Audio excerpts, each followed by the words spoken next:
Bring you an update of that breaking story we've been reporting this evening. One of the dormitories at Toriwo Boys High School in Homa Bay County is on fire. The cause of the fire is not yet known. Our team is heading to the school and we shall bring you more details on this story as and when we receive the same. So that there is a picture of the school. So our team, as soon as they get there, will be able to paint for us a better picture of what is happening at this moment. So a dormitory in Toriwo Boys that is in Homa Bay County is on fire. So more details to follow. Stay with us here on Checkpoint. So let's proceed with our discussion. We're talking about the unrest in schools, but let's talk about, Daisy, the incident at the Moi Girls, Nairobi. And last week, Kupet came out with a report suggesting that, in fact, it was not a case of rape, that perhaps some of the girls had attacked their fellow student, and even went further to say that the manner in which this principal was ejected and the board as well was a witch hunt, that there was a motive to remove these people. And these things are being said, Daisy, before the DNA results have been released, so that we don't yet have a clear picture from the authorities that are also investigating. What do you make of the claims by Kupet? Well, I think that Kupet, as one of the authorities in charge, has every right to also give their version of events. Mm-hmm.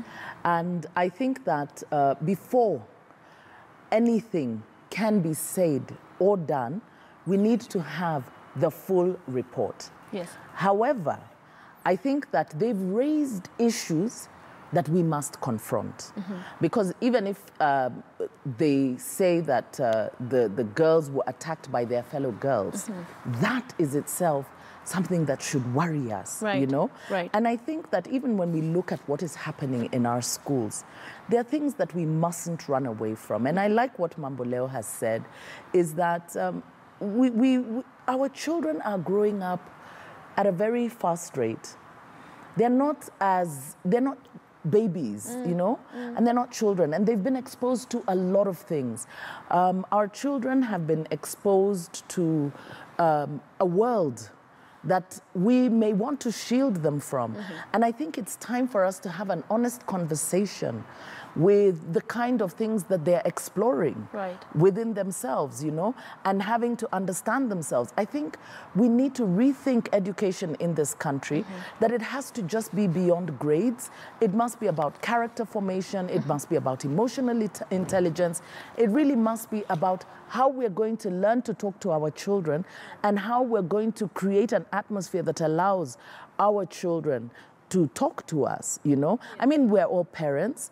I have my very, very difficult moments with, you know, my son, and, you know, many times we are quarreling and fighting and he feels I don't understand him, and maybe I don't.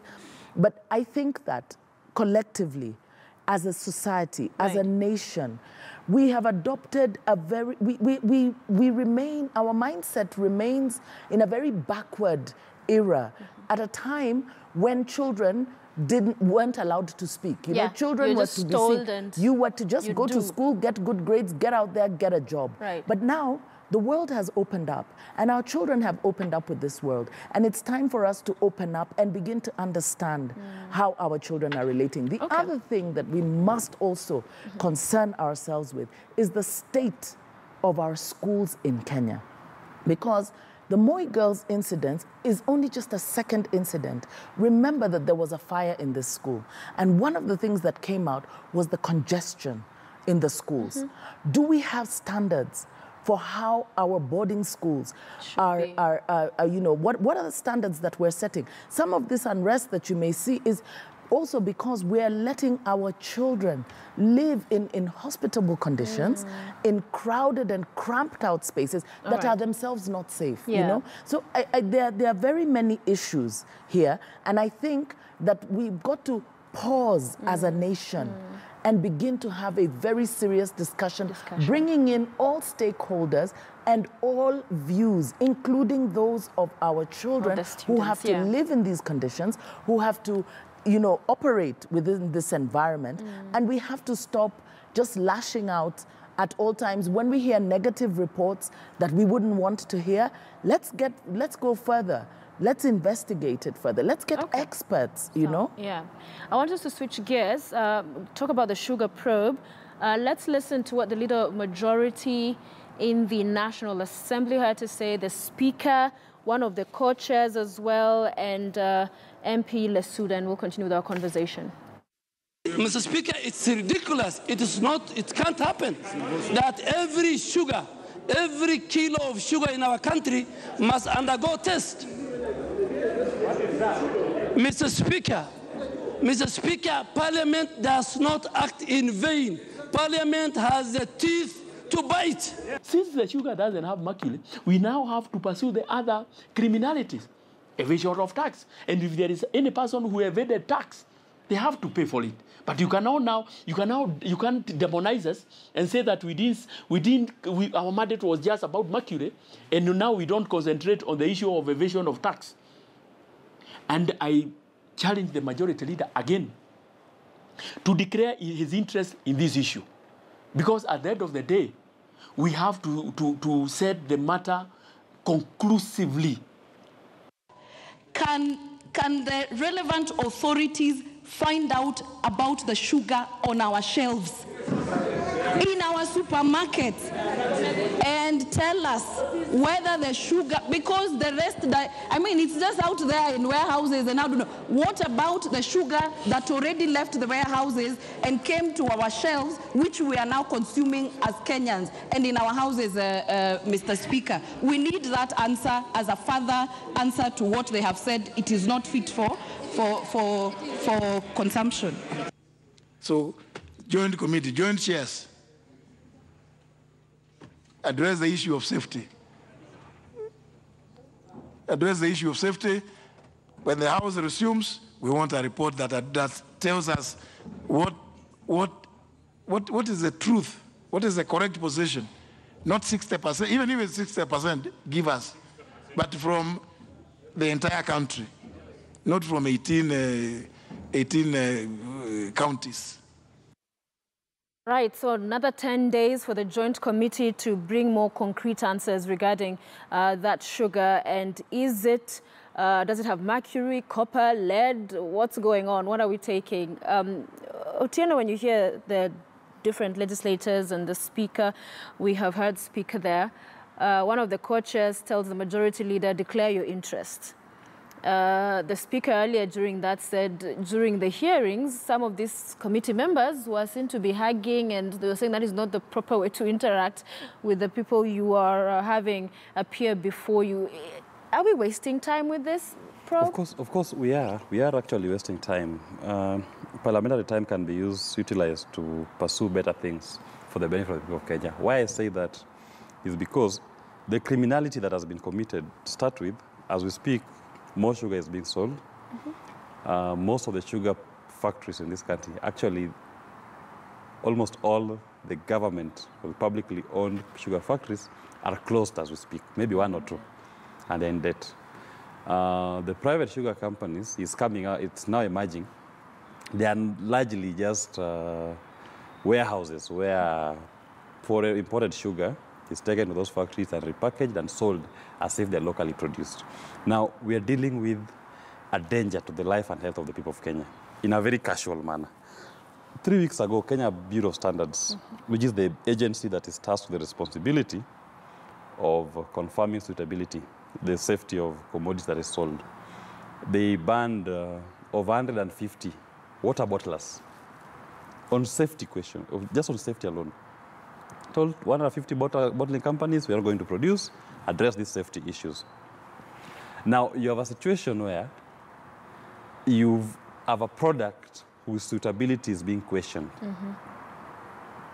Now, instead of going to the core of the issue at hand, and don't even start with the Kenya Bureau of Standards or Parliament conducting tests, I do know for a fact that before any commodity is exported, from the point of exit, there's what we call the pre-export verification of conformity with standards.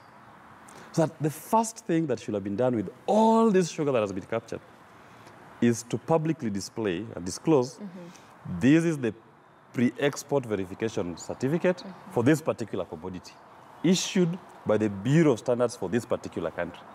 So that we can simply go to that country and ask them, is this a certificate? Have you certified that this product that has come to Kenya meets standards? That's the first step. Then we can now say, okay, it's passed the test, let's subject it to our own Kenyan standards. KEBS can conduct their own verification to confirm again if that product is safe for human consumption. The unfortunate bit is that as we speak, probably some of that sugar is in the market. Actually, it is in the market because I want to believe that we are not facing a sugar crisis, that households are going without sugar. Right. People are consuming sugar as we speak right now. But And nobody, they don't know the source of that sugar which they're consuming. Yeah. They do not know if that sugar is safe. And you don't know what substance has been mixed with that sugar. Okay, yeah. Mamboleo, because it said last year with that tax waiver and break to allow for people to import sugar, anyone could do it. It was, you know, anyone go ahead import as much as sugar as you want. And so we have a lot of sugar in the market. Then the Cabinet Secretary Interior says mercury has been found in sugar. Then the Cabinet Secretary Industrialization says, according to our best of our knowledge, there's no mercury. And now Parliament sits for 10 days and do not give the country an answer.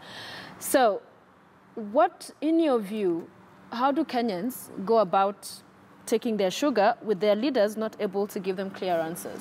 These days, every time I sit in a restaurant and order for my usual cup of tea, I normally tell the waiter, bring along that those 2 or 3 spoonfuls of mercury because I want to lace my tea with mercury. But at a very personal level, yes, I believe strongly, and I could be 98, 99% right on this one. There is absolutely no mercury or copper or lead in any of the sugars that you are seeing across the country. Why? Because any serious chemist will tell you that mercury, copper, and lead are some of the most expensive metals that you will find on the planet. Okay? If someone chooses to lace the entire sugar going across the country with mercury or lead, then they are better off, I mean, dealing in metals and leaving sugar business completely. So it's going to be very hard for me to be convinced there's mercury. Now, but the issue is this. So you think it would be what? The issue is what this. Would be motivating the them? issue is this. Yeah. I think KEBS should take its job a little bit more seriously, just like most of the other regulatory agencies in this country should. That they should make sure that every product that gets onto the Kenyan market for consumption is vetted at the highest standards possible to make sure that it is fit for consumption. It might not be lead or mercury or anything else. It could be stored in a warehouse that is full of dust. It could be stored in a warehouse that is moisty, so that it starts developing other things that are not necessarily mercury. So what we should be concerned about, and I know that the KEBS CEO was suspended and later hauled to court to answer to certain charges, but what should concern me, and I think the government should take this up very seriously, is that where human life is concerned, especially the life of Kenyans, the responsible agencies should make sure that every product that gets into the market is fit for consumption. Now, having said that, I also want to say this, that the government of Kenya also has a responsibility, and I think this is a responsibility that they owe to everyone, to make sure that they do not send us into a panic. So I also want to think that there was a little problem in the way the 2 cabinet secretaries were discussing this in public. Because, for instance, I would have imagined that, you know, the best thing that should happen is the cabinet secretary should come out and tell us that, you know, we found some sugar that is contaminated and we have mopped it out from the market. He cannot be a whistleblower, because he's the man that we have placed in a position of responsibility to make sure that we are actually safe. All right. But at the end of it, this is what I also need to say, which is extremely important. When we go forward as a country, right, we need to stop reacting to things the way we do. We need to be a country that is run on a system in which we believe that from day to day, the country is not going to run into an abyss just like that, you know? Every system that is in place, and I think the president is now leading from the front, every person who is charged with any responsibility in this country must take that responsibility seriously.